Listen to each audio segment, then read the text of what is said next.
आप सभी देशवासियों को अनिल पाल, राष्ट्रीय सचिव Mulayam Singh Yadav youth brigade Samajwadi party की तरफ से दीपावली की हार्दिक शुभकामनाएं। आप सभी अपने जीवन में तरक्की करें।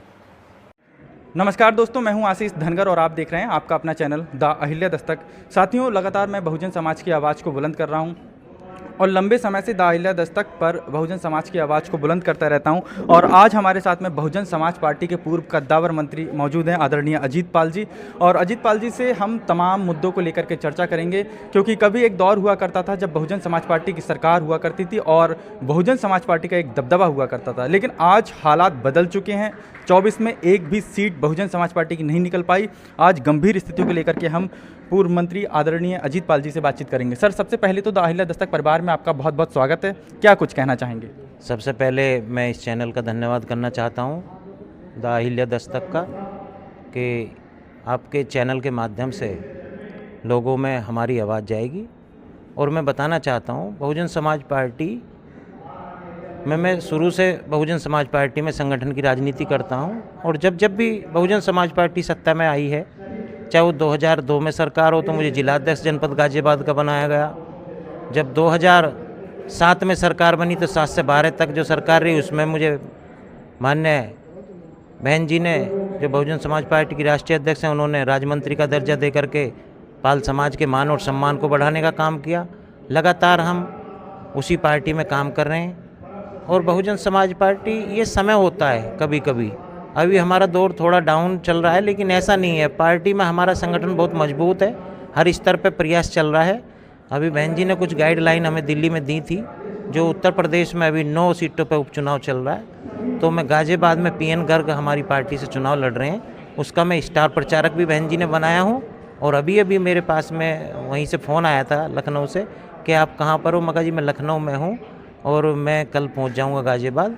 तो पूरी तैयारी के साथ में हम उपचुनाव लड़ रहे हैं। और ऐसा नहीं है कि ये चलता रहता पार्टियों में। एक समय था जब भारतीय जनता पार्टी के प्रत्याशियों की जमानत जब्त होती थी, तो ये दौर है, अदलता बदलता रहता। फिर सत्ता में हम जरूर आएंगे और बहुजन समाज पार्टी बहुत मजबूती के साथ उभर कर आएगी। साल 2022 में बहुजन समाज पार्टी की 403 विधानसभा सीटों में केवल एक सीट निकल पाती है और 24 में 0। वहीं दूसरी ओर दलित चेहरों में सबसे बड़ा चेहरा चंद्रशेखर रावड़ बनकर के उभरते हैं। क्या लगता है, चंद्रशेखर रावड़ कहीं ना कहीं बहन जी को समस्या बन सकते हैं? दलित वोट बैंक ट्रांसफर होगा? देखिए, चंद्रशेखर जी के बारे में ये कहना चाहता हूँ, वो कभी बहन जी का चेहरा नहीं बन सकते। आप भी यहीं हो, हम भी यहीं हैं। आप देखना कि जो बहुजन समाज का बेस वोट है वो केवल और केवल बहुजन समाज पार्टी के साथ और बहन जी के साथ है। मतलब कुल मिलाकर के आपका साफ तौर पे यही कहना है कि चंद्रशेखर रावड़ का कोई भी प्रभाव बहन जी पर नहीं पड़ेगा। हालांकि बहुत सारे लोग ये भी कह रहे हैं कि जिस प्रकार से चंद्रशेखर रावड़ 24 में एक सीट जीत करके सदन में पहुंचते हैं और बहन जी की एक भी सीट नहीं निकल पाती है। साल 2007 में पूर्ण बहुमत की सरकार रही, बहुजन समाज पार्टी की अच्छी स्थिति रही कुल मिलाकर के, लेकिन आज स्थिति इतनी दयनीय हो चुकी है। क्या लगता है कब तक उभर के आ पाएगी? देखिए, मैं ये मानता हूँ कि 2027 में आप जब चुनाव होगा उत्तर प्रदेश में विधानसभा का, तो आपको कुछ दूसरा ही नज़ारा नज़र आएगा। क्योंकि अभी आपने चंद्रशेखर की बात करी, उन्होंने पूरे देश के संगठन के लोगों को बिजनौर पे चुनाव लड़ाया, क्योंकि वो अकेली सीट पे चुनाव लड़े थे और वहाँ दलित मुस्लिम का वो कम्युनिकेशन बन गया, इसलिए उन्हें वहाँ तो जिता दिया। अब आप 9 सीटों पे जो उपचुनाव हो रहा है, इसका रिजल्ट आ जाएगा 13 तारीख को वोटिंग है, सॉरी, उसके बाद में गिनती होकर रिजल्ट आ जाएगा, तो हम आपको बताएंगे बसपा मजबूत है या चंद्रशेखर मजबूत है। तो 9 सीटों पे जो उपचुनाव होना है, लग रहा है कि उसमें कुछ ना कुछ परिवर्तन बहुजन समाज पार्टी कर सकती है। बिल्कुल करेगी और मुझे पूर्ण विश्वास है, क्योंकि मुझे बहुजन समाज पार्टी में बहुत लंबे अरसा हो गया काम करते हुए।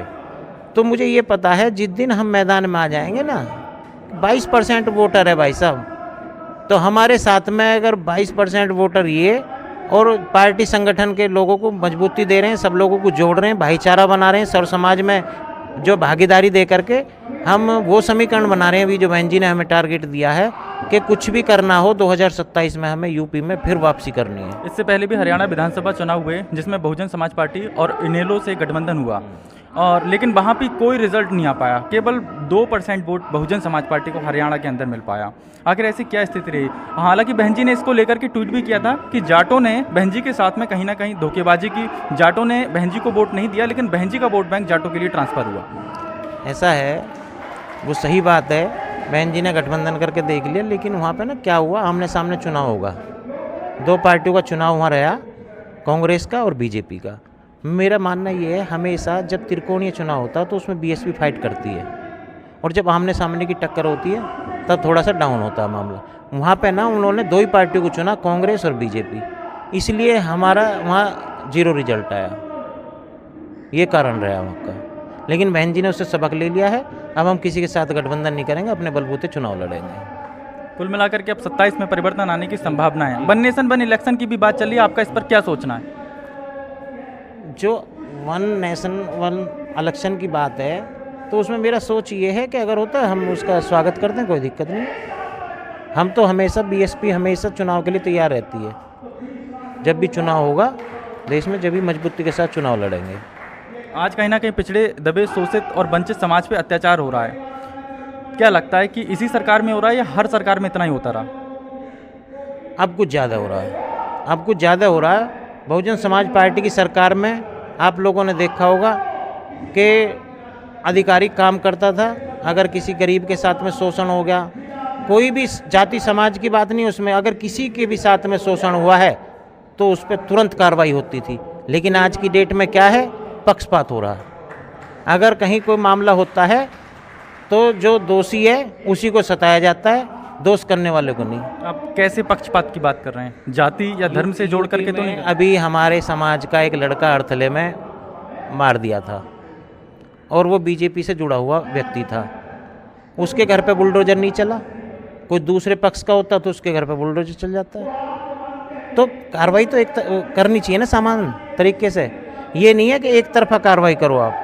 तो ये चीज़ देखने में आ रही है, सब लोगों को पता है कि हिंदू मुस्लिम हो रहा है, इसी के बल पे जीत रहे हैं। तो आगे समय ऐसा नहीं है, हमेशा किसी की नहीं रही है, और समय बदलेगा और हम फिर सत्ता में वापसी करेंगे। बहुत बहुत धन्यवाद आपका। तो साथियों, जिस तरह से देखा आपने, मंत्री जी के सीधे साफ तौर पे विचार हैं कि अपराधी किसी भी जाति धर्म का हो, अपराधी को अपराधी की नज़र से देखना चाहिए, जातीय धर्म से नहीं जोड़ना चाहिए।